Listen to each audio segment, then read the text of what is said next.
I met Christina 2 years ago because Christina was invited by the Hoboken Historical Society Museum to do an investigation on Catholics in Hoboken.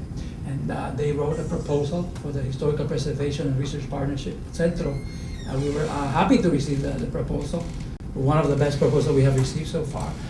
Very complete, and so we were happy to collaborate with them. Also, you had an activity that you showed some photographs. Remember, was that last year? Yes. Yeah, that was also very interesting. So let me read a little bit about Christina. Ziegler-McPherson is a public historian in the New York area. She holds a PhD in history from the University of California in Santa Barbara, and she's the author of Americanization in the States, Immigrant Social Welfare Policy, Citizenship, and National Identity in the United States. Published by the University Press in Florida, 2009.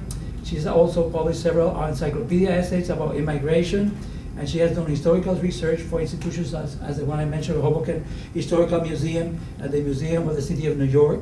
And she had taught also history at the Empire State College of SUNY. So please welcome Christina. Thank you very much. I would like to thank CENTRO very much for inviting me, for supporting my research in this. Particularly thank you to Alberto, to Dr. Melendez, to Pedro Juan Hernandez, to Evelyn and Jose for all your support and assistance. What I'd like to do tonight is first describe the project that I did, lay out the academic scholarship on this question, then describe the actual oral history project that I did and share some of the conclusions that I came to, as well as then at the end critique my work and say what I thought worked, what didn't work, and sort of reflect on oral history as a methodology in examining these kind of questions of assimilation, community development, etc. So I'd like to first explain what the project was that I did with the Hoboken Historical Museum. In our application to CENTRO in June of 2009, we proposed to document the role of the Roman Catholic Church in the development of the Puerto Rican community in Hoboken, New Jersey between 1945 and 1975. The purpose of the project was to develop new archival-worthy material by doing oral history interviews with between 8 to 12 individuals in Hoboken. The individuals to be interviewed were to be parishioners, priests, and other religious at St. Joseph's Roman Catholic Church, which has been the main parish for Spanish-speaking residents in Hoboken since the 1950s. I conducted a total of 10 interviews with 14 people between November 2009 and February 2010, and then did supplementary archival research at the Archdiocese of Newark's archive at Seton Hall University in South Orange. So I'd like to first give you a little context, a little background for the academic questions I wanted to examine. The amount of scholarship on Puerto Ricans and the Catholic Church in the U.S. is fairly small, which reflects the fact that scholars of the Puerto Rican experience have traditionally not been interested in examining institutions like the church, but instead have preferred to focus on community groups or on issues of community development and ethno-racial discrimination.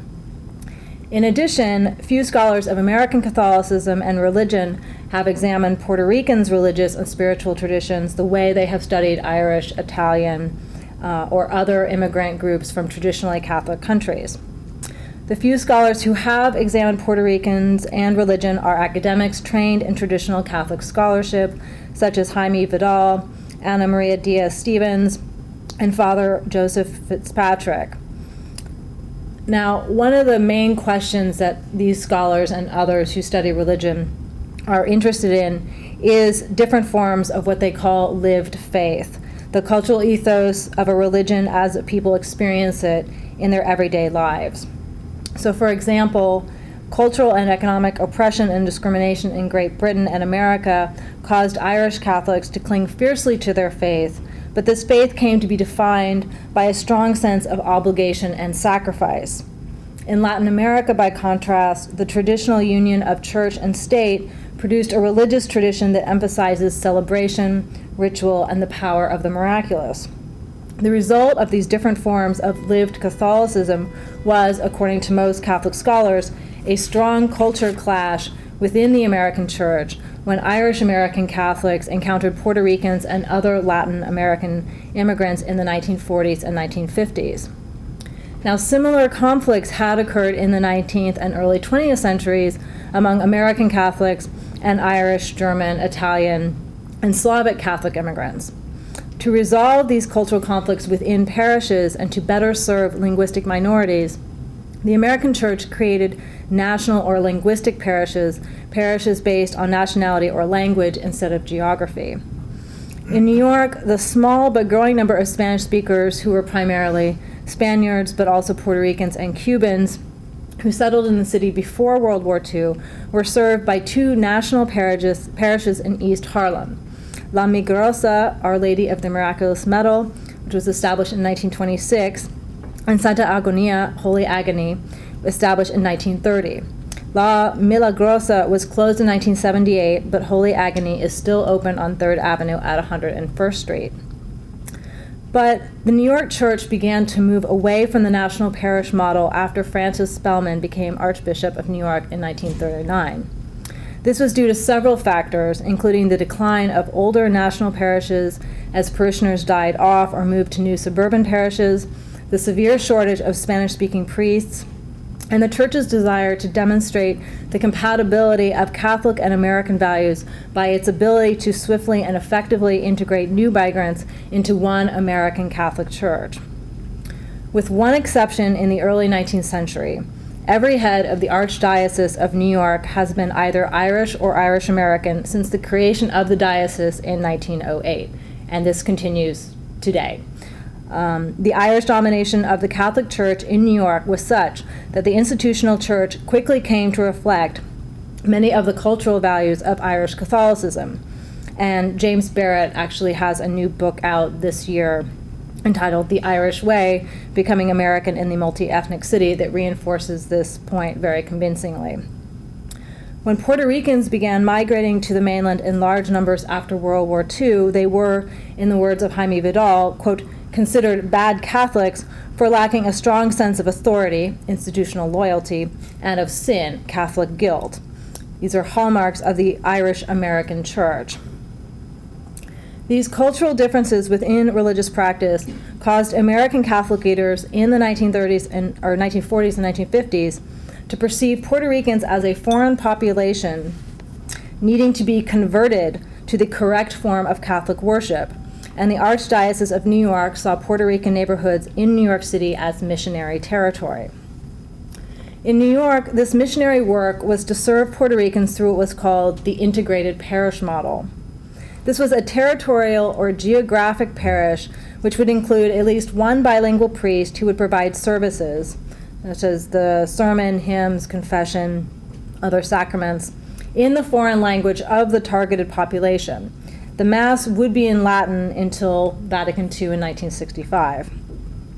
But despite the use of bilingual priests and other religious, the goal of the church leadership was always to transition the non-English speaking parishioners to English and to drop the special second language service as quickly as possible. The church's long-standing policy of establishing national parishes was dropped in the case of Puerto Ricans, who were the first Catholic ethnic group to experience the integrated parish model. Due to the influence of the New York Archdiocese in the American Church, many other dioceses adopted the integrated parish model to deal with non-English speaking parishioners. For church leaders such as Spellman, the national parish model was an antiquated approach to Catholicism and both reinforced tribal ethnic identities and retarded integration, creating a more segregated church. And in the era of the African American Civil Rights Movement and the Cold War, segregation and ethno-racial separateness were not desirable characteristics in a church aggressively asserting its Americanness and compatibility with democracy. Although La Milagrosa and Santa Agonia continued to operate as Spanish or Hispanic parishes, Spellman declined to create new national parishes, and in the early 1940s, the Archdiocese designated the territorial parish of St. Cecilia's Church which is at 125th Street, at 125 105th Street, to be an integrated parish for Puerto Ricans moving to what was quickly being known as Spanish Harlem. Now, Jaime Vidal has argued that one characteristic of Puerto Ricans' relationship with the church in the mainland is their traditional form of passive resistance to all forms of Americanization, particularly attempts to undermine the Spanish language. The lack of Puerto Rican priests in New York also meant that Puerto Rican migrants had no fellow ethnic advocates within the church. And Vidal writes, quote, Puerto Ricans were in no position to let it be known that if they would have preferred to have their own parishes rather than integrating into the existing ones, and their silence was taken for consent. Besides the integrated parish, the Archdiocese instituted several new programs to deal with the so-called Great Migration of Puerto Ricans to the New York City area in the 1950s and early 1960s, and several of these programs were adopted by a diocese in New Jersey. In addition to aggressively training priests, nuns, and other religious in Spanish, the New York Archdiocese created the Office of Spanish Catholic Action in 1953 to coordinate and integrate the church's work with newly arrived Puerto Ricans. It was on the recommendation of Catholic Action that the New York Archdiocese decided to celebrate the Feast of St. John the Baptist, Fiesta de San Juan, as a patronal feast beginning in 1953. But the Archdiocese diluted the power of this important symbolic action by the constant use of the term Spanish American instead of Puerto Rican, despite the fact that St. John the Baptist is the patron saint of Puerto Rico and not of other Latin American countries. And so San Juan has no strong appeal for other Spanish-speaking Catholics in the New York City area. Although the Feast of San Juan continues to be observed in New York, it lost its status as the premier event in the Puerto Rican community to the National Puerto Rican Day Parade in 1965, when the church began to use the feast as a method of religious instruction versus a community celebration in the style of fiestas in Puerto Rico. Puerto Rican Protestants also objected to the church's attempt to foster an image of Puerto Rican identity as being Catholic. But when the Feast of St. John was celebrated fiesta style in New York, it did help to bring Puerto Ricans closer to the institutional church, and it allowed Puerto Ricans to display a positive aspect of their culture to the larger metropolitan community. The Feast of St. John was never observed in New Jersey, but many Puerto Ricans living in the northeastern part of the state participated in the fiestas in New York City. Another activity that the Office of Spanish Catholic Action instituted that helped foster closer ties between Puerto Rican Catholics and the church was the Cursillos de Cristiandad, a spiritual retreat that was initially developed for men, but which came to include women in 1960. The Cursillo movement was enormously popular and did much to connect practicing Puerto Rican Catholics even closer to the institutional church. So I now would like to explain what I call the religious lay of the land in Hoboken for those who have not been to our fair city. Historically, and I encourage you to come, of course, historically Hoboken has been and still is a very Roman Catholic community. In its square mile, there are 5 Catholic parishes. Our Lady of Grace, which is at 400 Willow Avenue, built in 1855. St. Joseph's at 61 Monroe Street, established in 1874. Saints Peter and Paul at 404 Hudson Street, established in 1889. St. Francis at 308 Jefferson Street, established in 1889 also. And St. Anne's at 704 Jefferson Street, which was founded in 1903. A city of 50,000 people, Hoboken also has 15 Protestant churches of various denominations, such as Lutheran, Episcopalian, Presbyterian, Baptist, Jehovah's Witness, Seventh-day Adventist, etc., 1 Jewish synagogue, and 1 Buddhist meditation center. Hoboken's Catholic churches are part of the Archdiocese of Newark, New Jersey. Among the Catholic churches in Hoboken, St. Francis and St. Anne's are Italian national parishes, meaning that they were established to promote and preserve Italian customs, traditions, and forms of Catholic worship. Until the turn of the century, both parishes were staffed by Franciscans. Saints Peter and Paul were built as a German national parish, but is now a geographic parish. Our Lady of Grace is a geographic parish, but the congregation was predominantly Irish American, and OLG, as we call it in Hoboken, was seen by Puerto Ricans and other immigrant groups in town as the American church. St. Joseph's was founded by Franciscans for German Catholics, but served Italian parishioners until St. Francis was built in 1889. After Hoboken's Italian immigrants began attending St. Francis, St. Joseph's became a territorial parish open to all nationalities in the neighborhood.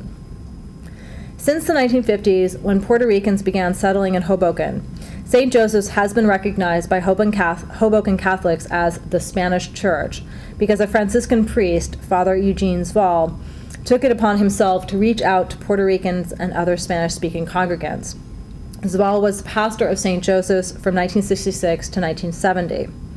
Although St. Joseph's is located nowhere near where most Puerto Ricans in Hoboken lived, most Puerto Ricans attended St. Joseph's because of Father Eugene's ministry and the availability of Spanish language services. Despite its unofficial designation as the Spanish Church, St. Joseph's was never a national parish, but remained a geographic parish in accordance with the integrated parish model that the Archdiocese of Newark established in the early 1950s, following the example of New York. Father Zval also opened a storefront church called the Spanish American Catholic Center, CENTRO Católico, above a hardware store on the 200 block of Washington Street in 1955, and CENTRO provided a combination of social, religious, and social welfare services to Puerto Ricans and other Spanish-speaking Hobokenites. The CENTRO remained open until 1973, when it merged with St. Joseph's. Currently, St. Joseph's and Saints Peter and Paul have masses in Spanish, and these are the primary churches that Spanish-speaking Catholics in Hoboken attend, with St. Joseph's being the more popular. St. Joseph's Parish was merged into Our Lady of Grace Parish in 2008 and is currently under control of the Archdiocese of Newark. The Franciscan order withdrew from Hoboken in the late 1990s due to staffing shortages. Despite recent discussions of closing St. Joseph's for financial reasons, the church remains open and is well attended on Sundays, mainly due to the devotion of its Spanish-speaking parishioners. So I would like to explain why we wanted to focus on Puerto Ricans in Hoboken. Hoboken experienced a large Puerto Rican migration in the 1950s and 1960s, becoming the Puerto Rican town of northern New Jersey. Out of a population of 45,390 in 1970, approximately 1/4 of Hoboken's population, 10,000 people, were either born in Puerto Rico or were first-generation mainland born. Virtually all of Hoboken's Puerto Ricans settled in the city after World War II. Puerto Ricans lived in a variety of neighborhoods in Hoboken in the 1950s and 1960s, but the most well-known Puerto Rican neighborhood was the middle of town on Willow Avenue, near a Tootsie Roll factory at Willow Avenue and 14th Street. Tootsie Roll was an early recruiter and employer of labor from Puerto Rico. By the 1960s, the entire block of Willow Avenue between 11th and 13th Street consisted of Puerto Rican families, and there were also clusters of Puerto Ricans living in a few other neighborhoods. But by the 1960s, Willow Avenue was recognized by both Puerto Ricans and non-Puerto Ricans in Hoboken to be Spanish. And if you talk to old-timers in Hoboken, they will say that they considered Willow Avenue to be the DMZ between different hostile ethnic groups, and that Puerto Ricans were literally and figuratively kind of in between different conflicting groups. Many Puerto Ricans left Hoboken in the 1980s and 1990s when the city began experiencing gentrification. Some returned to Puerto Rico, others moved to other cities in Hudson County, particularly Jersey City and Union City, and of course, some of the first migrants have died. The Puerto Rican community of Hoboken is increasingly elderly, and many live in subsidized housing throughout the town or in the city's public housing projects. So I'd like to now outline the study that we did. 14 people were interviewed beginning in November 2009 and ending in February 2010. 11 of the 14 respondents were born in Puerto Rico. The non-Puerto Rican interviewees were a priest, a nun, and the husband of a Puerto Rican respondent. Nearly all of the Puerto Ricans interviewed came from Puerto Rico to the New York City area as either children or teenagers in the 1950s. One came as a young man in 1967, and a woman arrived as a young adult in 1985. Another woman moved to Hoboken to live with an aunt when she was 17, and her parents followed later. 2 people came as a married couple in their early 20s in 1952. But most of the respondents came as children with their parents and settled in Hoboken as families. Excuse me. All but 4 of these individuals are members of the Roman Catholic Church. One respondent is Episcopalian and was interviewed because of her political activism. This respondent is also considerably younger than the other Puerto Rican respondents, in her 50s versus 70s, and arrived later in the mid-1980s. Another non-Catholic was raised Presbyterian, but is socially active with the Feast of St. Anne's, sponsored by St. Anne's Church, which is one of our 2 Italian festivals in Hoboken. The other 2 non-Catholics are a Puerto Rican Polish-American Jewish couple who are very active in the Puerto Rican community in the 1950s and 1960s. They raised their children Jewish.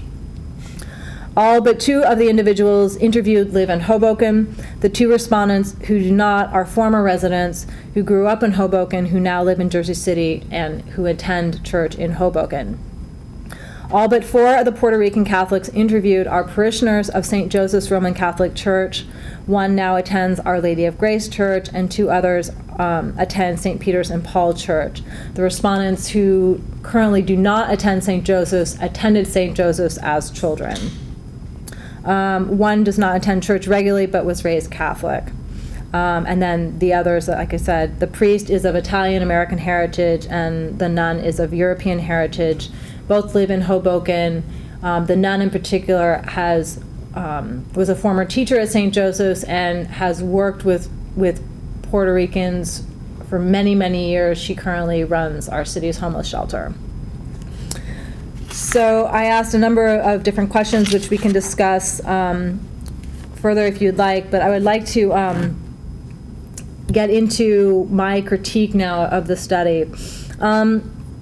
And what I would call problems or weaknesses. One weak link is the archival record. The Archdiocese archives for Hoboken parishes are very sparse, and the scholarly literature about Puerto Ricans' religious experiences is also quite sparse. Neither the Puerto Rican Community Archives at the Newark Public Library's New Jersey Hispanic Research and Information Center nor CENTRO have much documentary material about Puerto Ricans' religious experiences in New York or New Jersey. The Archdiocese of New York's archives focus, not surprisingly, on New York Catholic churches. So I was not able to do a comparison of Puerto Rican communities in New York and New Jersey. I also encountered what I call problem questions when I was interviewing people. A very common practice in social science research is to pilot test questions to understand how respondents interpret the question, because people don't always interpret questions the same way, and you can end up with very different data than you expect. But because of the small sample size, the questions for this oral history project were not pilot tested beforehand. So this resulted in what I call problem questions, as well as others that were not regularly asked because they didn't seem appropriate during the course of the interview. And of course, follow-up questions were regularly asked. That's quite typical in oral history. So the conclusions that I came to through this project are several. And I found that despite these deficiencies, I still think I came up with a rich enough quantity of material that it wasn't just for me to use, but hopefully other people can also use. So the main points that I found emerging from this research was the Puerto Rican migration in the post-World War II period obviously caught the Catholic Church by surprise. And despite institutional experience in dealing with large migrations of non-English speaking Catholics, such as Italians, Poles, other Slavs, the American Church did not apply that experience to the pastoral needs of Puerto Ricans in the 1950s and 1960s, either in New York or in New Jersey. The Church, in particular, did not provide the same national parish option to Puerto Ricans that it had to other non-English-speaking Catholics. Instead, it opted for the integrated parish model that promoted assimilation into Irish-American-style Catholicism. This policy reflected the Church and the larger society's belief in the value of assimilation, especially during the Cold War and the African-American Civil Rights Movement.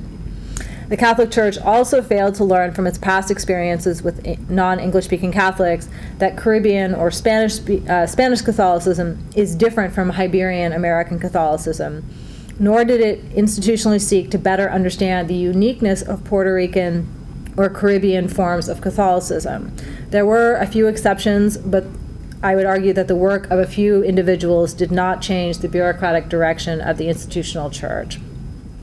The church chose to spend resources to train American priests to learn Spanish rather than recruiting priests from Puerto Rico and other Spanish-speaking parts of the Caribbean, both because of a shortage of Puerto Rican priests in Puerto Rico and the belief that Puerto Ricans needed to be converted to American-style Catholicism. In Hoboken, this resulted in many American priests being trained to speak Spanish, as well as the recruitment of priests from South America and the Philippines. The church tended to lump Puerto Ricans with other Spanish speakers, particularly Cubans, defining them as Spanish or Hispanic versus Puerto Rico, thus making the cultural uniqueness of Puerto Rico less visible. Puerto Ricans tended to do the same and also referred to themselves often as Spanish or Hispanic as well as Puerto Rican, and Puerto Rican and Spanish were and still are often used interchangeably.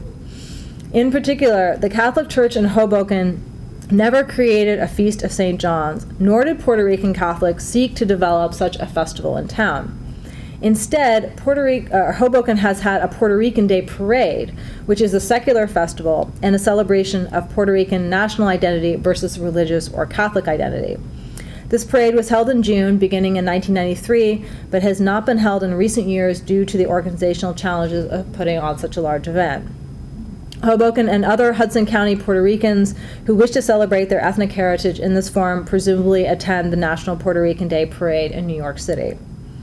Although it has been suggested that Hoboken did not develop a Feast of St. John's due to the lack of access to the waterfront in the 1950s as in Puerto Rico, such a problem did not prevent the Archdiocese of New York from holding huge fiestas in New York City that attracted up to 50,000 people in the late 1950s and 1960s. And in my interviews, I concentrated quite a bit on this question of why is it that there's no Puerto Rican, St. John's festival in a town where we have two Italian festivals. Since Hoboken is so close to New York City, there is a tendency on the part of the church to view Hoboken and Hudson County as satellites of the New York City Archdiocese, although the city is within the Archdiocese of Newark. Hoboken Puerto Ricans could easily travel and were bused into Manhattan to participate in and celebrate the San Juan Fiesta in New York City in the 1950s and 1960s. Like any other major institution that employs hundreds of thousands of individuals and serves millions more, the Catholic Church has a tendency toward lethargy and reaction, primarily because it is so large and bureaucratic. That being said, the church in the New York City area, including northern New Jersey, did adapt relatively quickly to this sudden change in congregant population as a result of the Puerto Rican migration, training thousands of priests, nuns, teachers, and other religious in Spanish and Caribbean and Puerto Rican culture. The Catholic Church did succeed in ministering to Puerto Ricans in Hoboken, largely due to the effort of individual priests, specifically Father Eugene Zval, who was the pastor at St. Joseph's. The Cursillo movement was also very successful in bringing practicing Puerto Rican Catholics even closer to the Catholic faith and the institutional church. Other traditionally Hispanic Catholic traditions, such as Hijas de Maria, Daughters of Mary, and Madre Cristiana, Christian Mothers, also helped bind Puerto Ricans closer to the church, but these groups only reached individuals who were already practicing Catholics, not those who were distant from the church. The project that was most successful in bringing Puerto Ricans to the church was the Spanish American Catholic Center on Washington, run by Father Zval. Centro Católico was a critical institution in the lives of thousands of Hoboken Puerto Ricans in the 1950s and 1960s. Its closure and incorporation into St. Joseph's in 1973 was a loss to the Puerto Rican community of Hoboken, especially as first the recession of the 1970s and then gentrification of the 1980s and 1990s negatively impacted Puerto Ricans. After the closure of the Spanish American Catholic Center, other institutions and organizations outside the church came to meet the needs of Puerto Ricans and other poor people threatened by Hoboken's housing crisis of the 1980s. As in New York, the Catholic Church in New Jersey was never able to become the primary institution that shaped the development of the Puerto Rican community in Hoboken, because not all Puerto Ricans are Catholic, and of many Puerto Ricans who are Catholic, their affinity to Catholicism is cultural and spiritual, not institutional. Instead, community development was the product of social and cultural organizations, with civic and political groups also contributing, particularly in the 1980s and 1990s. Local entrepreneurs were also quite important to the development of community in Hoboken. These entrepreneurs recognized that businesses that refused to serve Puerto Ricans were only cheating themselves, and so they and others established businesses and social organizations to meet the needs of the community. They were not satisfied with going to Spanish Harlem in New York for Puerto Rican culture. They wanted to have it in their home in Hoboken. And so finally, I would like to encourage people who are interested not just in Puerto Rican culture, but in any type of ethnic culture and history to continue to do oral history work, especially. One thing that I found in talking with these people is that despite its limitations, oral history can provide a richness of material that a lot of archival material just doesn't quite have. I know when I share the oral history material that I did with my students, they really respond to it very, very strongly. And especially I would encourage people to look at trying to preserve more of the history of the second generation mainland generation. The children of the post-World War II migrants are now senior citizens and are starting to die off. And I would argue that their experiences and their memories of their parents' experiences really need to be preserved. So thank you very much, and I would love to talk more about this work with all of you.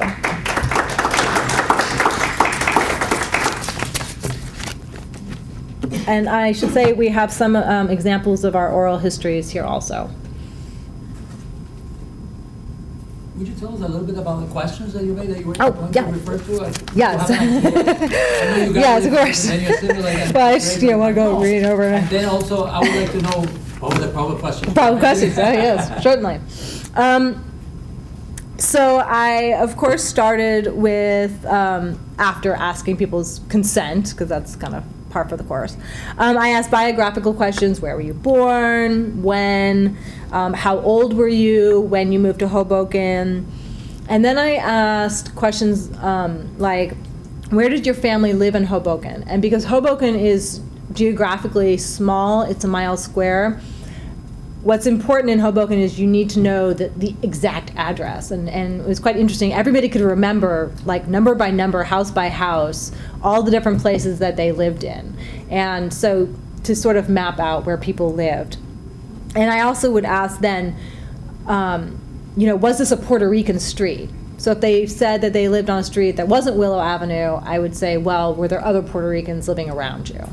Those Puerto Ricans who immigrated in between 1945 and 1970 to Hoboken, they came from the metropolitan area of Puerto Rico. They came from all over. They came from the countryside. They came from all over. From all over. I was surprised that some people came from urban areas, some people came from more rural areas. That there isn't like one sending town in Puerto Rico that then sent people to Hoboken. It's like people from all over the island came to Hoboken. So it's quite mixed. And they work more in retail, industry. The interviewees' parents were all working class and worked in a variety of industries. The garment industry was quite big. Food processing, Hoboken had a very large food processing industry, especially candy. A number of people's parents actually worked for Tootsie Roll. I'm trying to think of what else.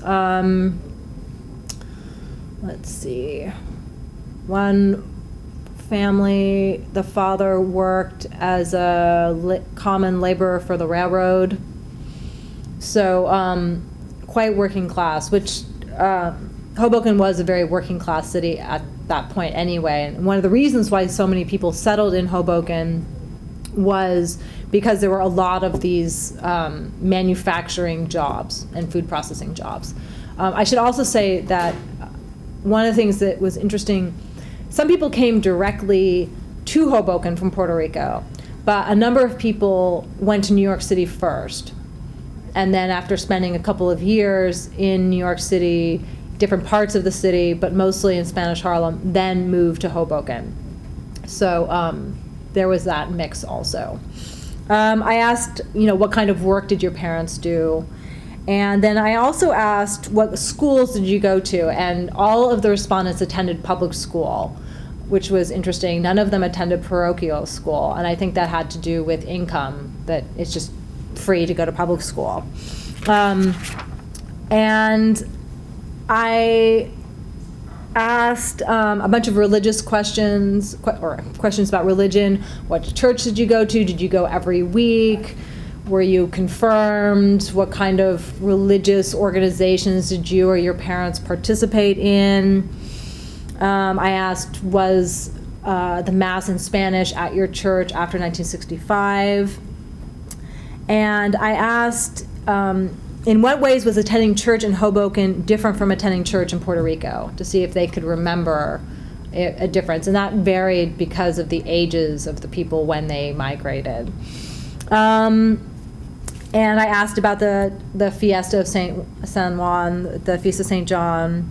I asked why Hoboken did not have a Feast of St. John's festival itself. And I asked about other Puerto Rican organizations, labor organizations, these kind of things, and just to get a better understanding of the community. The problem questions was, I asked, when you think of the Puerto Rican community in the 1950s and 60s, what do you think of? Like, what comes to mind? And I didn't always ask that because it seemed kind of awkward. And one question that was interesting that I had a lot of trouble with that I wasn't expecting was, I asked, do you recall any tensions between Puerto Ricans and other ethnic groups in the churches? And I was trying to get at several other scholars. Barrett, among them, has actually a fair amount of documentation about conflicts, particularly between Italians and Irish Catholics in the earlier period, the pre-World War II period. And I wanted to see about whether there was this conflict. And the thing is that people would sometimes talk about discrimination, usually in housing or in jobs, but they never directly address this question about conflict within the church. And I would have to sort of explain that, well, sometimes there were problems between, say, Italians or Irish or whatever, and they say, well, maybe I hear something about that, but it always really vague, and I never really felt, part of me thought, okay, I'm leading them, and they're telling me what I want to hear. And part of it was that they didn't have direct experience, so that question just didn't work. And I think there was also an element of, if I'm not happy with what's happening in church, maybe I just won't go to church. Maybe I'll do something else. Maybe I'll go to the Protestant Pentecostal church. That kind of element of pacifism. I asked about any Puerto Rican festivals or Puerto Rican Saint Day observations that they remember. I did not have to ask about the Centro Católico because everybody mentioned it. It was like the first thing practically when you talked about the church with Puerto Ricans, they would say, oh, we had the Catholic American, Center, and we had Father Eugene, and those were like the first things they talked about. So everybody always mentioned that, so I didn't really have to ask them. I also asked about whether Puerto Ricans were members of labor unions or active in our local Democratic Party, and I didn't always ask that because it wasn't really appropriate for some people who came as young children that they didn't necessarily know or really remember their parents' involvement in these organizations. And I was curious to see about Puerto Rican Catholics' interactions with non-Puerto Rican Catholics, with Puerto Rican Protestants, basically. Did they socialize, or was there kind of a prejudice against them? And I didn't really ask about that because it became very clear that was not a dividing point in the community at all. So those were the problem questions. Basically, once I got someone talking about their religious experience. I would then probe more about, how old were you when you were doing this? How long were you involved? What were your feelings about it? Those kinds of things. So we would start to have a conversation. Many of the interviews were done with couples. So some people I interviewed on their own, but in many instances, I interviewed couples together. So that was always interesting too, because then I would have two migration stories, and then I would kind of bring together their religious experiences. Many of these people, the older people, attended St. Joseph's when Father Eugene was there. A couple of them were married by him. This priest had an enormous impact on Puerto Ricans' lives in Hoboken. St. Joseph's is still going, but the two Italian festivals, which are quite large, one is sponsored by St. Francis, and the other is sponsored by St. Anne's, the Feast of St. Anne. St. Joseph's does not do anything beyond kind of their own little internal fundraising, that the larger community really has little to no exposure. If you are not a practicing Catholic in Hoboken, and even say if you don't live in that neighborhood, you probably would not know anything about that church. Whereas if you live in Hoboken and you're not a practicing Catholic, you know about the Feast of St. Anne's, because it's a big festival. It goes on for more than a week. They parade the Virgin, the statue through the street from the back of town to the front of town. They do that for the Italian festival. At St. Francis, they put a statue of the Madonna on this enormous bier, and they carry it all the way to the waterfront. They float her out the river. They bring her back. I mean, it's a huge thing. People come from other towns in New Jersey. So it's very different. You really have to kind of probe into what's happening at St. Joseph's. So it's different. What did you ask the other people, the nuns and the priests? I asked them about, when they became religious, not when they became religious, but when they became a-religious, when they became a nun or a priest, their spiritual training, what order were they a member of, what kinds of, with the priest, because he is attached to St. Francis, which is very Italian. They still have Italian Mass there. I asked him if he knew Father Eugene. I asked him about other priests that he remembered who worked with Puerto Ricans. I asked him what he remembered about basically the internal discussions within the local priesthood about how are you going to minister to this congregation. With the nun, because of her work with Puerto Ricans really outside the church and dealing with housing issues, anti-poverty, civil rights issues in the 70s and 80s, I asked her about her work. I also asked her, because she had been at St. Joseph's, about this issue of the institutional versus, or the integrated versus national parish, that whole discussion. So that was quite enlightening. I found both those conversations to be really helpful, because not only am I not Puerto Rican, I'm also not Catholic. So talking to someone who knows all of the lingo, in effect, was really useful. Thank you. Thank you very much. I really appreciate it.